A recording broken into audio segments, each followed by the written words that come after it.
नमस्ते दोस्तों, आपका स्वागत है इन्फो बाय केवी के एक और एक्साइटिंग एपिसोड में। आज हम बात करेंगे दुनिया के ऐसे 10 हिस्टोरिकल प्लेसेस की जो सिर्फ मॉन्यूमेंट्स नहीं बल्कि पूरी इंसानी सिविलाइजेशन का एक जीवंत इतिहास है। ये जगह हमें बताती है कि हम कहाँ से आए हैं और हमारा सफ़र कैसा रहा। तो बिना किसी देरी के चलिए शुरू करते हैं।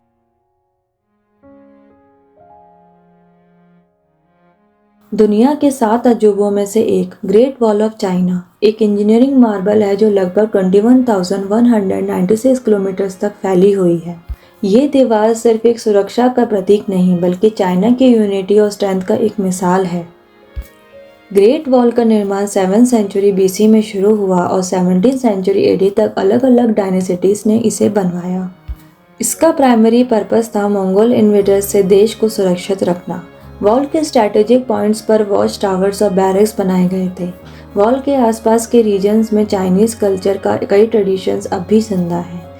ये वॉल सिल्क रोड का एक ऐसा हिस्सा थी जहाँ से ट्रेड और कल्चरल एक्सचेंज होता था। लोग कहते हैं कि ये वॉल चांद से दिखती है, लेकिन यह एक मिथ है। एक्चुअली ये बिना टेलीस्कोप्स के स्पेस से नहीं दिखती।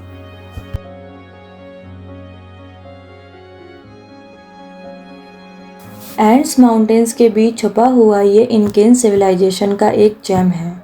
माचू पिचू को 15th सेंचुरी में बनाया गया था और यह एक रॉयल एस्टेट या रिलीजियस रिट्रीट माना जाता है। माचू पिचू को इंकेन एम्परर पचाकुटी के लिए बनाया गया था। ये साइट टेरेसेस और स्टोन आर्किटेक्चर के लिए फेमस है जो अर्थक्वेक रेजिस्टेंट है। यहाँ के स्ट्रक्चर्स एस्ट्रोनॉमी और रिलीजन के लिए डिज़ाइन किए गए थे। इंटिहुआटाना स्टोन एक सनडायल के रूप में यूज़ होता था जो इनकेन कैलेंडर के एक हिस्सा था। माचू पिचू को 1911 में अमेरिकन हिस्ट्रियन हिराम बेगम ने डिस्कवर किया था।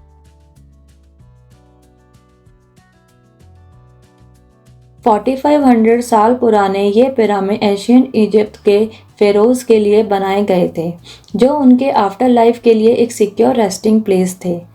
ग्रेट पिरामिड ऑफ गीज़ा जो खुफू का पिरामिड है दुनिया के 7 अजूबों में एक है। पिरामिड के अंदर मेज लाइक पैसेज वेज और सीक्रेट चैम्बर्स हैं।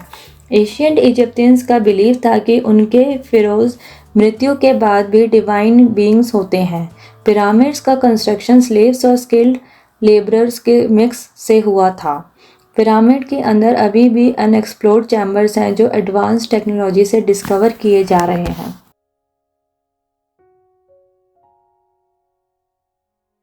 प्यार का मिसाल ताजमहल को शाहजहां ने अपनी बेगम मुमताज़ महल के लिए बनवाया था। 22 साल में कंप्लीट हुआ ये महल एक आर्किटेक्चरल मास्टरपीस है। ताजमहल का कंस्ट्रक्शन 1632 में शुरू हुआ था और 1653 में कंप्लीट हुआ। वाइट मार्बल से बना ये मॉन्यूमेंट मुगल आर्किटेक्चर का एक अल्टीमेट एग्जाम्पल है। ताजमहल का डिज़ाइन पर्शियन, इस्लामिक और इंडियन आर्किटेक्चरल स्टाइल्स का मेल है। ये यूनेस्को वर्ल्ड हेरिटेज साइट है और हर साल मिलियंस ऑफ टूरिस्ट को अट्रैक्ट करता है। ताजमहल का कलर दिन के समय के हिसाब से बदलता है, सुबह पिंक, दोपहर वाइट और शाम को गोल्डन।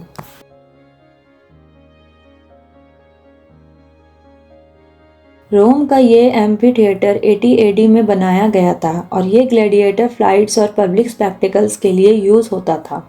कॉलेजियम की कैपेसिटी लगभग 50,000 to 80,000 लोगों की थी। यह रोमन एम्पायर के ग्रैंडियर और इंजीनियरिंग का एक सिंबल है। कॉलेजियम के नीचे अंडरग्राउंड चैम्बर्स थे जहां एनिमल्स और ग्लैडिएटर्स को रखा जाता था। ये साइट अब एक मेजर टूरिस्ट अट्रैक्शन है और रोम का कल्चरल आइडेंटिटी है। कॉलेजियम के बनने के 500 सालों तक यहाँ एंटरटेनमेंट इवेंट्स होते रहे।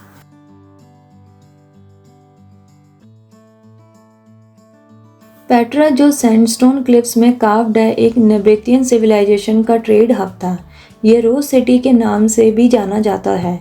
पेट्रा एक एडवांस्ड वाटर मैनेजमेंट सिस्टम के लिए फेमस था जो डेजर्ट के बीच एक ओसिस बनाता था। इसका सबसे आइकॉनिक स्ट्रक्चर अल खाजने है।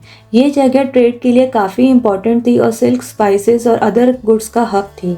यूनेस्को ने इसे 1985 में वर्ल्ड हेरिटेज साइट डिक्लेयर किया। पेट्रा को 1812 में रीडिस्कवर किया गया और उसके पहले ये दुनिया की नज़र से छुपा था। एंकोर वाट दुनिया का सबसे बड़ा रिलीजियस मॉन्यूमेंट है जो ओरिजिनली हिंदू टेम्पल के रूप में विष्णु भगवान को समर्पित था। खमेर एम्पायर के रूल के टाइम यह टेम्पल बनाया गया था। यह एक मैसिव मोट और इंट्रिकेट बस रिलीफ कार्विंग्स के लिए मशहूर है। ये कंबोडिया के नेशनल फ्लैग का एक हिस्सा है और उनकी कल्चरल आइडेंटिटी का एक सिंबल है। टेम्पल का डिज़ाइन एस्ट्रोनॉमी के साथ अलाइन है। एंकोर वाट के कार्विंग्स में रामायण और महाभारत की कहानियां डिपिक्ट की गई हैं।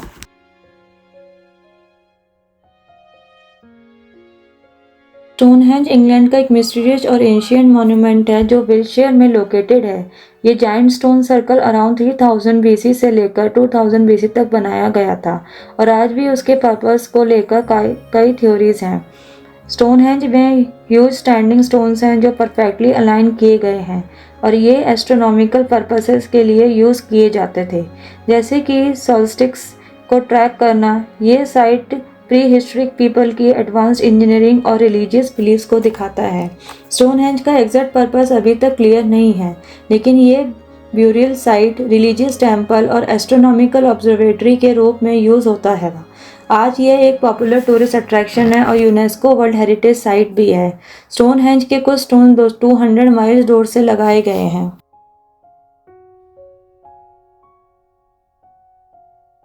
ग्रीस का एक फेमस और हिस्टोरिकली सिग्निफिकेंट साइट है जो एंशिएंट ग्रीक सिविलाइजेशन का सिंबल है। ये हिलटॉप कॉम्प्लेक्स पार्थेनन टेम्पल के लिए जाना जाता है जो गॉडेस एथेना को डेडिकेट किया गया था और एथेंस की पावर और कल्चर का सिंबल है।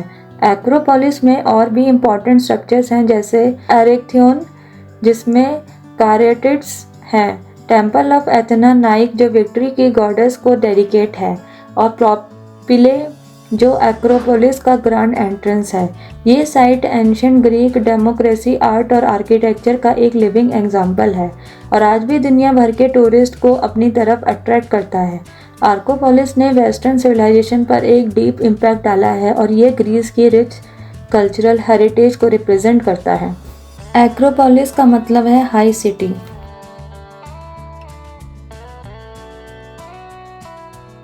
चिचेन इट्जा मैक्सिको का एक फेमस और वेल प्रिजर्व्ड एशियन माया सिटी है जो युकतन पेनिनसुला में लोकेटेड है।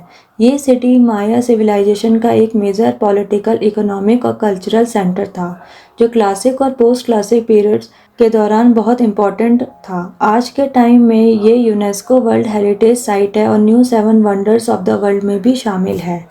चिचेन इट्जा का सबसे आइकॉनिक स्ट्रक्चर एल कैस्टिलो है जो टेम्पल ऑफ कुकुलकन के नाम से भी जाना जाता है। यह pyramid shaped structure feathered serpent god Kukulkan को डेडिकेट किया जाता है। इस पिरामिड में हर एक साइड पे 91 स्टेप्स हैं, टोटल 365 स्टेप्स जो सोलर ईयर के 365 दिनों को रिप्रेजेंट करते हैं। स्प्रिंग और फॉल इक्विनॉक्सेस के टाइम पे सेटिंग सन का शैडो पिरामिड के साइड पे इस तरह पड़ता है कि लगता है एक सर्पेंट पिरामिड से नीचे आ रहा हो, जो एक अमेजिंग फिनोमिनन है। चिचेन इट्जा में मेसो अमेरिका का सबसे बड़ा बॉल कोर्ट है जो 168 मीटर्स लंबा और 70 मीटर्स वाइड है।